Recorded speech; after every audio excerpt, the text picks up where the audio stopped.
Hola, bienvenidos a Palabras de Vida. Somos un ministerio evangelístico con la misión de llevar el mensaje de Cristo a nuestros oyentes a través de las redes sociales. Con ustedes, Alex Ospina. Bendiciones.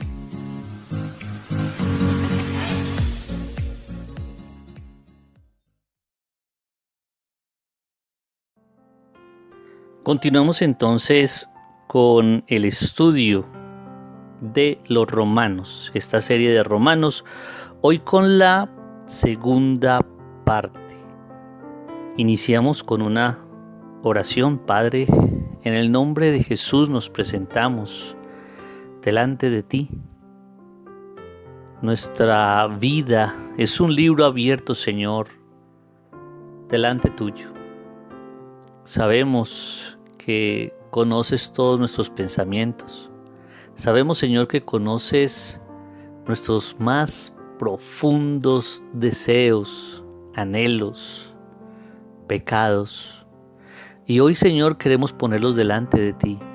Confesar, Señor, que hemos pecado, que te hemos fallado, que hemos hecho lo malo delante de ti, eterno y soberano Dios. Te pedimos en el nombre de Jesús que nos perdones y nos limpies. Lávanos de toda maldad, Señor. Te lo pedimos, Padre, en el nombre de Jesús. Y ponemos, Señor, en esta hora nuestras vidas dispuestas, Señor, para estudiar, para hacer este estudio.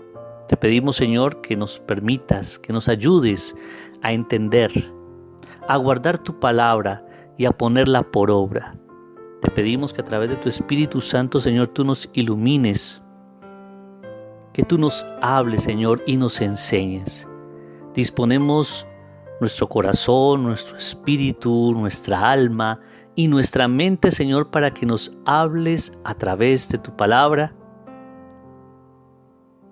Y te pedimos, Señor, en el nombre de Jesús, que estés con nosotros en este tiempo. En el nombre de tu Hijo amado. Amén y amén.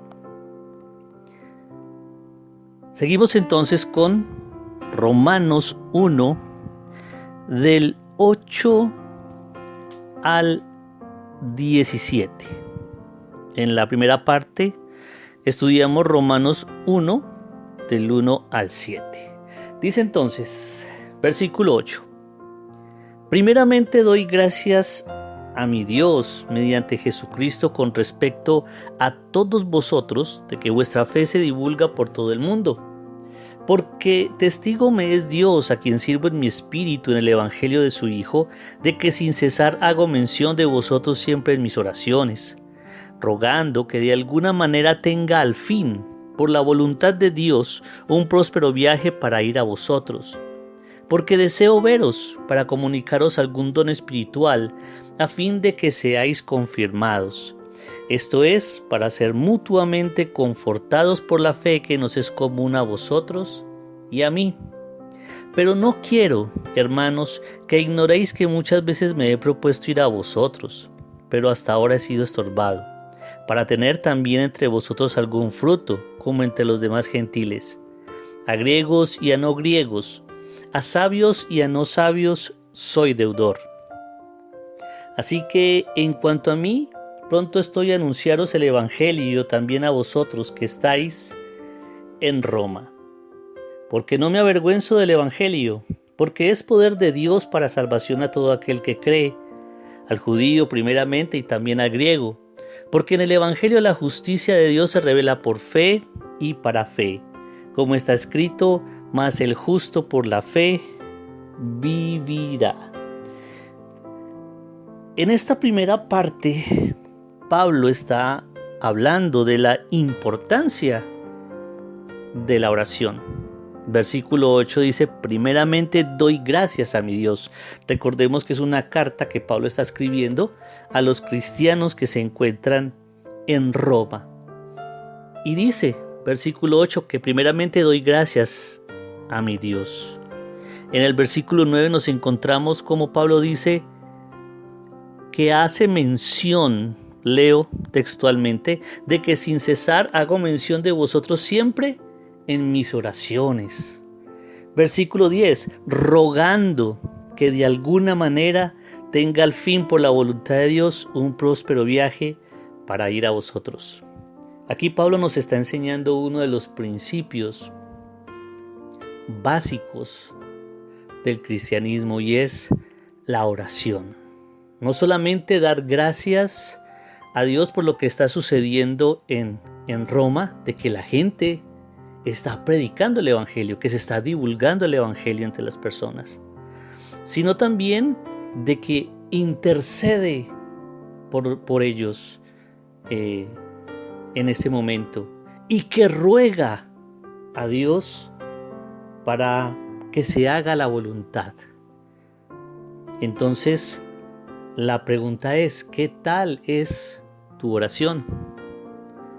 ¿Cómo está este principio básico del cristianismo? La oración es la comunicación que tenemos nosotros con Dios.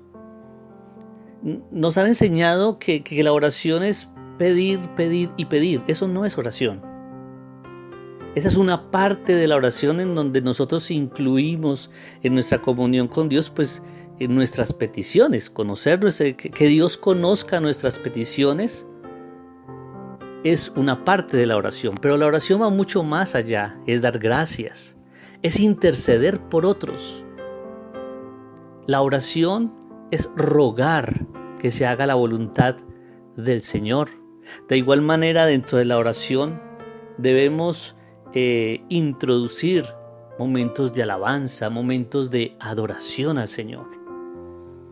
En sí, la oración es algo muchísimo más complejo de lo que nosotros creemos, porque siempre hemos pensado que la oración es solamente el proceso de postrarnos delante del Señor y pedir. Y a veces se convierte en un monólogo, y no se trata de eso. En el otro aspecto, Pablo está agradecido y valga la redundancia, da gracias a Dios porque la fe se está divulgando por todo el mundo. En este caso, la palabra fe equivale a la palabra mensaje o el evangelio. Entonces, Pablo está agradecido porque el mensaje de Dios, el mensaje de Jesucristo se está divulgando. Es decir, otra parte fundamental del cristianismo, que es predicar el evangelio. Recordemos que Jesús nos deja a nosotros la gran comisión, que es, por tanto, ir y hacer discípulos a las naciones, bautizándonos en el nombre del Padre, del Hijo y del Espíritu Santo, enseñándoles que guarden todas las cosas que os he mandado, y he aquí yo estoy con vosotros todos los días hasta el fin del mundo. Amén. Hacer discípulos.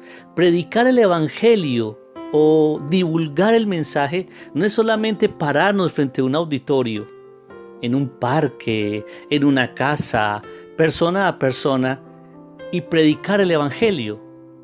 No, ¿con qué fin predicamos el evangelio? Con el fin de que las personas se arrepientan a Jesús y nosotros comenzar a hacer un seguimiento de esta persona, con el fin de que esta persona se convierta a Cristo, nazca de nuevo, y lo que hacemos entonces es hacer un discipulado, es decir, convertirlos en nuestros discípulos a fin de que se conviertan a Cristo y empiecen a llevar una vida como sus discípulos, para que al final estos discípulos terminen haciendo lo mismo, divulgando el mensaje a otros. Entonces, dos puntos básicos del cristianismo que enseña Pablo en esta parte es la oración y la predicación del evangelio. Otra parte muy importante es la unidad de la iglesia. En los versículos 11 y 12, Pablo dice que desea ir a ver a estos cristianos que están en Roma. Él dice, porque deseo veros para comunicaros algún don espiritual a fin de que seáis confirmados. Esto es para ser mutuamente confortados por la fe que nos es común a vosotros y a mí. Habla de unidad. Habla de la importancia de estar unidos como iglesia. Pablo desea ir y estar con la iglesia.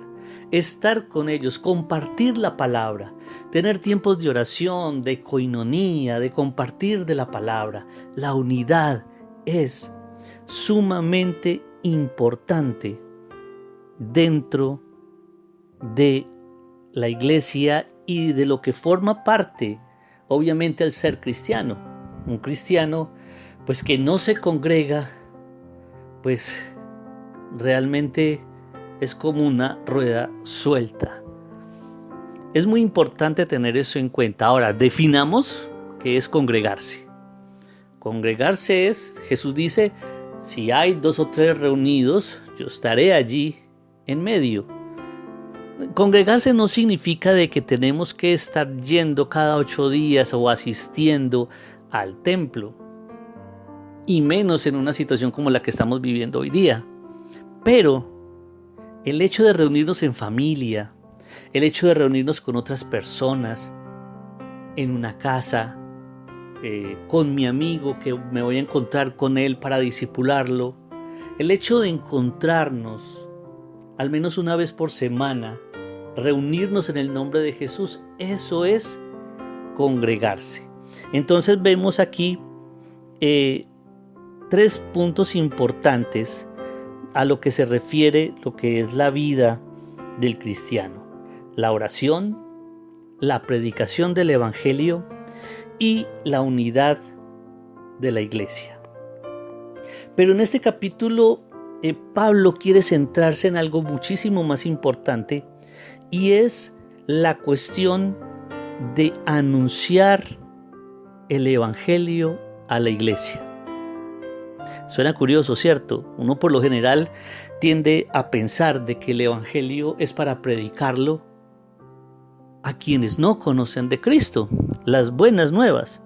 Si miramos bien el versículo 15 dice: así que, en cuanto a mí, pronto estoy a anunciaros el evangelio también a vosotros que estáis en Roma. Está hablando a los cristianos que están en Roma, que les va a ir a anunciar el evangelio. El evangelio es algo muchísimo más complejo de lo que nos han enseñado hoy día. Y es indispensable que la iglesia esté escuchando el mensaje del evangelio constantemente. Me voy a hacer explicar. Nosotros hemos cogido, la iglesia moderna ha tomado el evangelio y lo ha dividido en 4 partes. La primera, cuando nos enseñaron a predicar el evangelio, a ir a hablar del amor de Dios. La segunda, el llamado que Dios tiene. La tercera, el perdón de Dios. Y la cuarta, una decisión. Entonces hablamos de las 4 verdades, ¿cierto?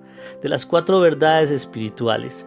Entonces nosotros comenzamos a predicar el evangelio y decimos: mira, Dios tiene un propósito para tu vida, para ti. Dios te ha llamado, como dice Mateo 11, 28, 29, ¿sí? Venid a mí todos los que estáis cargados y trabajados, que yo los haré descansar. Luego le predicamos a la persona que el perdón de Dios, ¿sí? Que si confesamos nuestros pecados, Él es fiel y justo para perdonarnos de nuestros pecados y limpiarnos de toda maldad. En 1 de Juan 1:9 habla al respecto. Y terminamos con una oración de fe. Terminamos diciéndole a la persona: le vas a hacer esta oración conmigo. Y siempre nos basamos en la escritura, ¿cierto? Porque si confiesas con tu boca que Jesús es el Señor y crees en tu corazón que Dios le levantó entre los muertos, serás salvo. Y la persona hace la oración. Entonces uno les dice: bueno, vas a hacer esta oración conmigo. Y empieza uno: Señor Jesús, repita, yo me arrepiento. Y hacemos una oración que hemos denominado la oración de fe, que en otras palabras no es bíblica. Y esa persona termina de hacer la oración y ya decimos que esta persona ha nacido de nuevo, que esta persona ya es cristiana. Mire cuán simples nos hemos vuelto para predicar el Evangelio.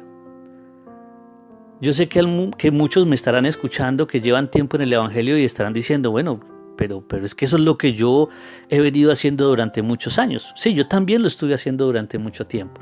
Yo también prediqué el Evangelio de esa manera. Pero es un Evangelio falso, porque le estamos dando una falsa expectativa a las personas cuando predicamos el Evangelio.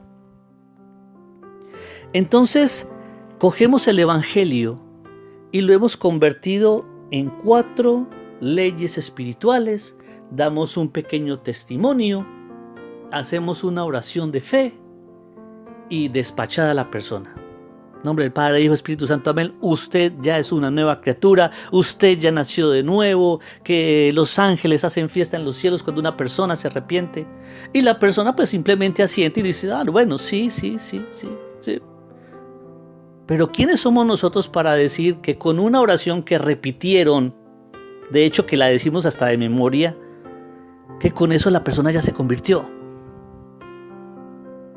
De hecho, cuando yo hago memoria, cuando yo empecé hace 20 y tantos años en el Evangelio, yo me acuerdo que yo hice la oración de fe más de una vez, porque nunca me sentí seguro de esa oración. Nunca me sentí seguro con esas 4 verdades. Sentía que algo me faltaba. Sentía que necesitaba algo más. De hecho, yo comencé en el cristianismo y solamente un año después de estar asistiendo a la congregación, de estarle ya sirviendo al Señor, de hecho, ya estaba involucrado en un ministerio. Solamente después de un año vine a entender lo que es el Evangelio. Yo recuerdo muy bien, se los cuento a manera de testimonio, en una Semana Santa. En una Semana Santa se hizo un taller durante toda esa semana y el taller era el significado de la cruz de Cristo. Toda esa semana estuvimos viendo a profundidad el significado de la cruz, es decir, el Evangelio. Lo estuvimos viendo toda esa semana y terminando la semana, yo sé que allí fue en donde yo nací de nuevo, un año después, porque no había recibido el mensaje del Evangelio adecuado. A mí me habían dicho que Dios tenía un propósito conmigo. Me habían dicho que hay que acudir a un llamado, que el Señor está tocando a la puerta y que hay que abrir la puerta del corazón para que Él entre y cene con nosotros. Amén. Sí, eso es bíblico, pero ese mensaje, ese texto de Jesús tocando a la puerta no es para evangelizar. De hecho, está en Apocalipsis y sabemos que Jesús está tocando a las puertas ¿de quién? De la iglesia. Por eso es que Pablo está viendo aquí la necesidad de que hay que volver a evangelizar a la iglesia.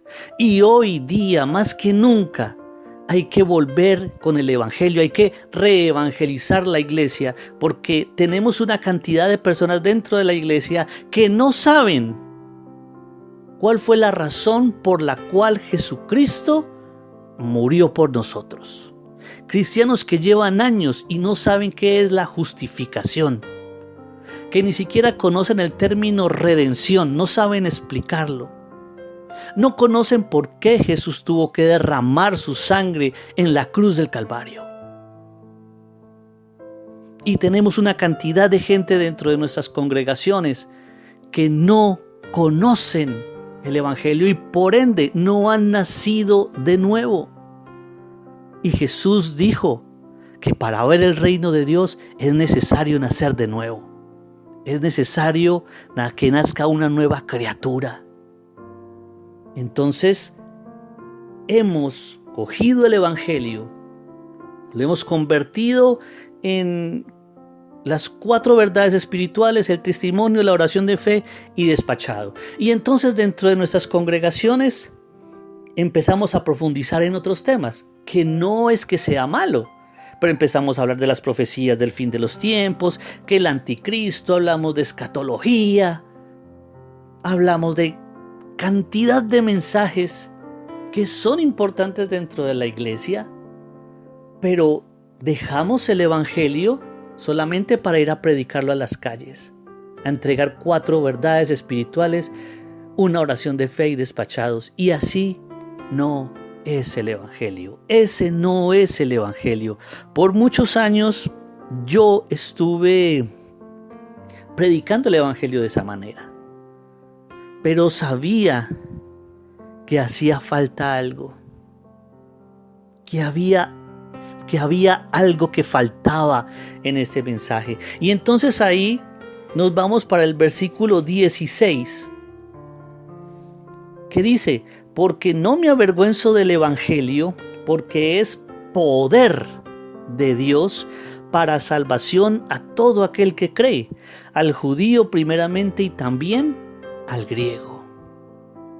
Yo me preguntaba, ¿qué poder puede haber en 4 leyes espirituales? ¿Qué poder hay en este evangelio que yo estaba presentando o que me presentaron a mí? Yo vi el poder cuando me di cuenta del verdadero mensaje, que es el mensaje de la cruz, del significado real. Entonces, ¿por qué hay poder en el evangelio? Primero, porque nos habla de salvación. Cristo ha venido a salvarnos. ¿De qué? De la ira de Dios. ¿Ha venido a salvarnos de qué? De la condenación en el infierno, porque Dios va a desatar su ira sobre la humanidad, condenándola en el infierno. De eso consta la salvación. Como nosotros los seres humanos no tenemos la capacidad de hacer por nosotros mismos obras para que Dios nos perdone, Jesús tuvo que venir para tomar nuestro lugar. ¿Por qué hay poder en el evangelio? Porque habla acerca de la transformación del ser humano. Jesús lo dijo en Juan 3:3 a Nicodemo. Nicodemo, es necesario nacer de nuevo para ver el reino de Dios. Nosotros nos maravillamos por los milagros que hace Dios. Y no hablo de los mercachifles de la fe que salen por televisión y llenan iglesias y hacen una cantidad de cosas que realmente no son del evangelio, porque así no funciona el Espíritu Santo. Y a veces nos metemos en la cabeza la idea de un milagro en mi vida. Señor, sáname. Señor, dame un trabajo, libertad financiera. Libérame de las ataduras de Satanás. Libérame, Señor. Libérame y libérame. ¿Sabe por qué pedimos tanta liberación? ¿Por qué la iglesia pide tanta liberación? Porque la gente no ha nacido de nuevo. A muchos, entre comillas, cristianos, hay que llevarlos a talleres de sanidad interior porque no han nacido de nuevo. Y estamos intentando con pañitos de agua tibia mirar cómo hacemos para que estas personas cambien su forma de pensar. Pero es que no han nacido de nuevo. ¿Por qué no han nacido de nuevo? Porque no les estamos predicando el verdadero evangelio. El evangelio que tiene poder de transformación. ¿En dónde está entonces el gran milagro? El gran poder del evangelio. No es que una persona se levante de la silla de ruedas. No es que una persona por fin consiga un empleo. No es que por fin el Señor le dé a una parejita su matrimonio, o que puedan tener un hijo, o que sane a alguien de un cáncer. Bueno, en fin, el milagro más grande es la transformación del ser humano. Es el nacimiento de una nueva criatura, de morir a el pecado que está en nosotros, morir juntamente con Cristo y resucitar juntamente con Cristo. Ese es el significado del bautismo en agua. El significado es que entra el viejo hombre o la vieja mujer al agua y muere al pecado. Estamos hablando del simbolismo del bautismo. Muere al pecado, es sumergido en el agua como símbolo de esa muerte. Y cuando sale del agua es el símbolo de un nuevo nacimiento, de una nueva criatura en Cristo Jesús. Es el símbolo de lo que ya hemos vivido en lo personal con el Señor Jesucristo y lo hacemos público. Eso simboliza el bautismo. El milagro entonces más grande que el ser humano puede tener es nacer de nuevo, ser una nueva criatura. Jesús lo dijo. Se lo dijo a Nicodemo y se los reitero porque es importante, que es necesario nacer de nuevo. He aquí las cosas viejas pasaron, todas son hechas nuevas y muchas personas siguen en lo mismo. Hicieron la oración de fe y siguen en lo mismo porque no han nacido de nuevo. ¿Y cómo nacen de nuevo? Eso hay que hacer un discipulado, hay que guiarlos, llevarlos para que llegue el punto en donde el Espíritu Santo quiebre su espíritu y se arrepientan. Y ese día, por la palabra del Espíritu Santo, van a ser quebrantados y van a sentirse desnudos delante de Dios y reconocerán su condición verdadera, se arrepentirán y nacerán de nuevo por el poder del Espíritu Santo. No es con una oración ni una bendición y ya, así no funciona. ¿En dónde está también el poder del Evangelio? Versículo 17. Porque en el Evangelio la justicia de Dios se revela por fe y para fe, como está escrito, mas el justo por la fe vivirá. Aquí está hablando, la justicia de Dios se revela por fe y para fe. ¿Qué es la justicia de Dios?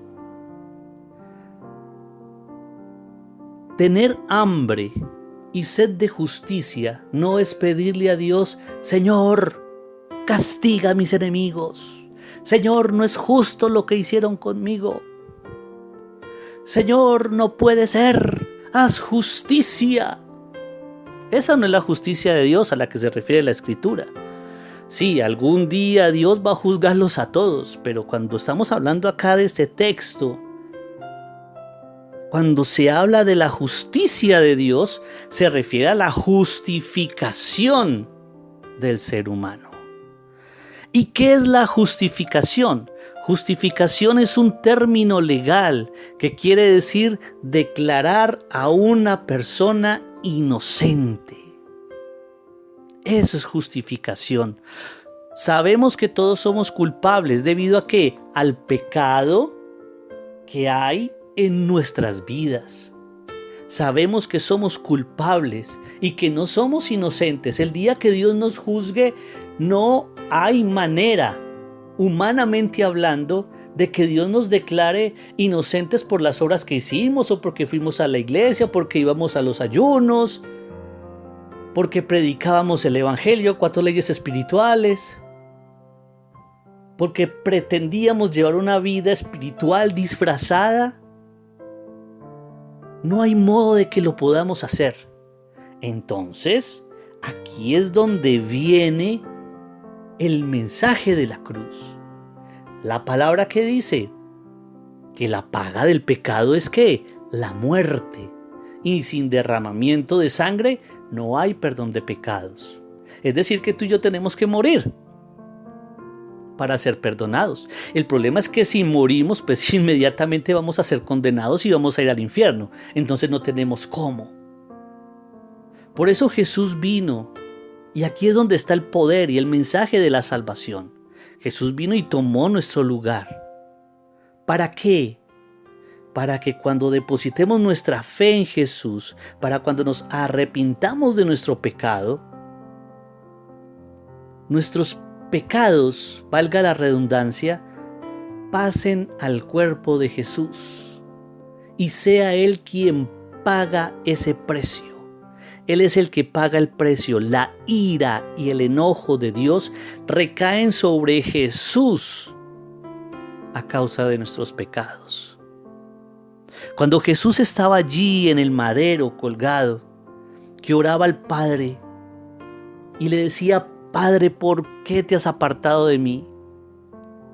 Hay muchos que dicen: Dios se apartó de Jesús porque no soportó de ver el dolor que él estaba sufriendo. Eso es una mentira, eso es una herejía.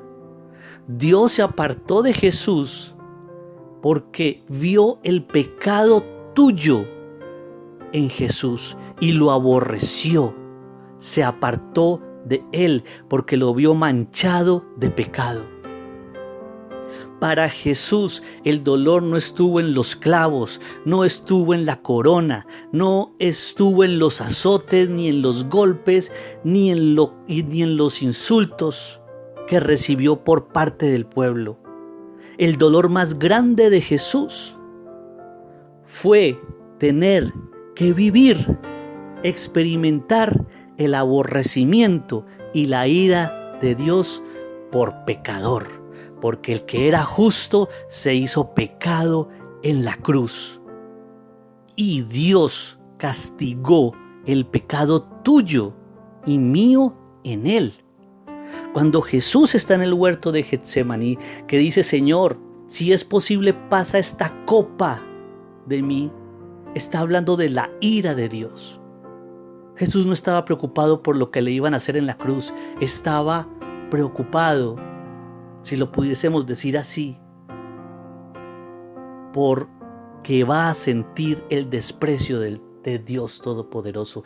Lleva toda la eternidad junto con el Padre en una comunión perfecta, y de un momento a otro esa comunión se rompe. De un momento a otro el justo es aborrecido, es rechazado por el Padre. Era inocente y fue rechazado porque vio tu pecado y mi pecado en Jesús, y Dios lo aborreció. ¿Con qué fin hizo esto? Cuando nos arrepentimos entonces, cuando pedimos perdón por nuestro pecado, cuando confesamos, cuando creemos que Jesús murió por nuestros pecados, el Señor nos justifica.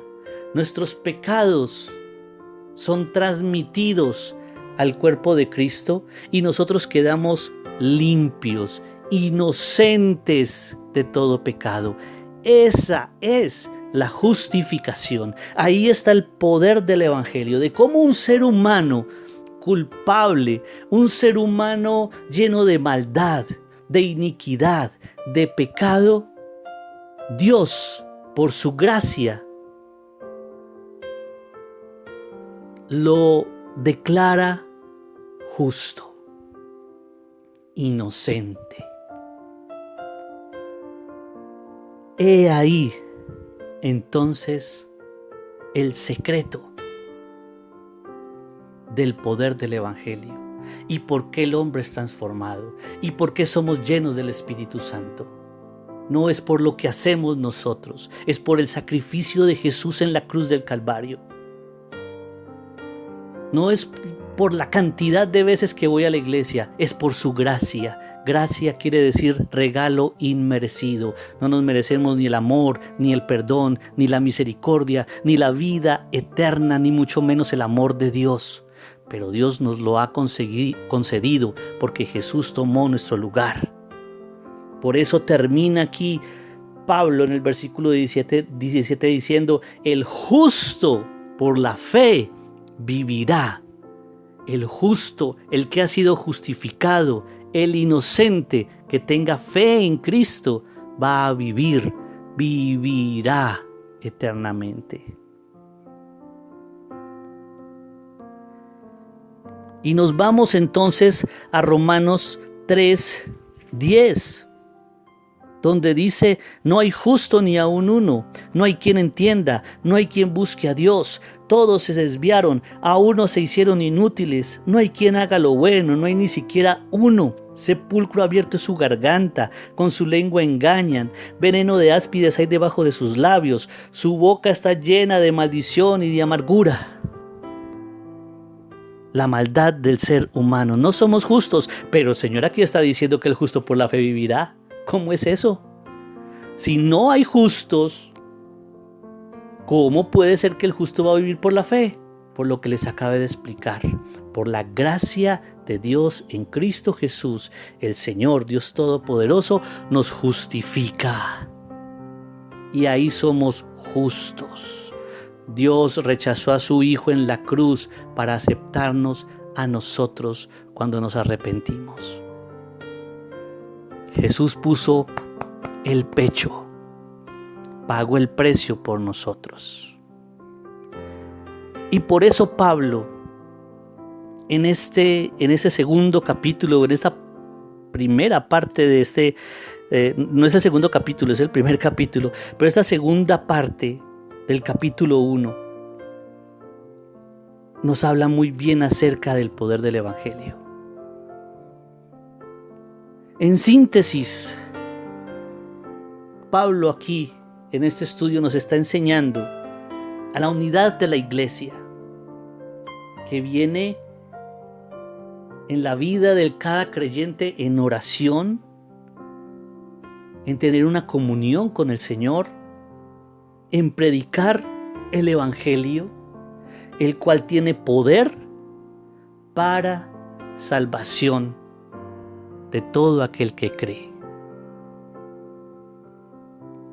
Entonces, cerramos esta segunda parte y espero que recapacitemos todos de esto tan importante, de la esencia real del Evangelio. Dejemos a un lado esas 4 leyes espirituales, porque ahí no hay poder. Sí, usamos textos escritos, pero de hecho no es bíblico. Cuando yo les decía ahora al inicio que la oración que hacemos nosotros de fe no es bíblica, es porque ninguno de los apóstoles, yo lo he buscado en la Biblia, y si quieres tú también búscalo. El día de Pentecostés que Pablo predicó el Evangelio, que se convirtieron 3,000, es donde dice: y entonces Pablo le dijo a todos: a ver, todos agachen la cabecita, cierren los ojos y oren conmigo, Señor Jesús. No es bíblico. Y yo sé que muchos querrán en este momento decirme: no, hermano, usted está desfasado. Pues yo pensaba lo mismo.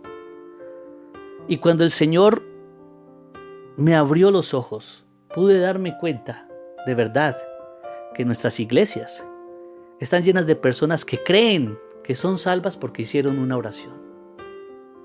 Si ese es tu caso, si crees que eres salvo porque hiciste una oración, yo te invito a que te involucres en un discipulado serio y empieza a orar al Padre para que Él revele su palabra en ti, para que te conceda el regalo de la vida eterna. Órale y pídele al Señor: Señor, quiero nacer de nuevo. Muéstrame tu palabra. Muéstrame, Señor, lo que necesito para nacer de nuevo, para ser salvo. Oremos. Señor, te damos muchas gracias por esta tu palabra. Entendemos que durante mucho tiempo hemos estado predicando un evangelio falso. Y te pedimos, Padre, en el nombre de Jesús, que nos perdones. Ayúdanos, Señor, a tener una vida de oración. Ayúdanos, Señor, a tener una comunión perfecta contigo. Ayúdanos, Padre, para que todos los días estemos en contacto contigo, a través de la oración, a través de la adoración, de la alabanza, del dar gracias, del interceder por otros, del pedir que se haga tu voluntad. Háblanos todos los días a través de tu palabra. Ayúdanos a transformar nuestras vidas y nuestros corazones. Ayúdanos a nacer de nuevo, a ser salvos. Concédenos, Señor, el regalo de la vida eterna. Te lo pedimos, Padre, en el nombre de Jesús. Amén y amén. Si desean recibir un discipulado personal, pueden ponerse en contacto conmigo a través del Messenger. Podemos hacerlo a través del WhatsApp, hacer un devocional e ir buscando, e ir orando, e intercediendo para que el Señor les conceda el nacer de nuevo. Yo sé que muchos de los que me están escuchando en este momento saben en su interior que aún no han nacido de nuevo. Estoy a su entera disposición para ayudarles, para que crezcan, para que nazcan de nuevo. Un abrazo. Bendiciones.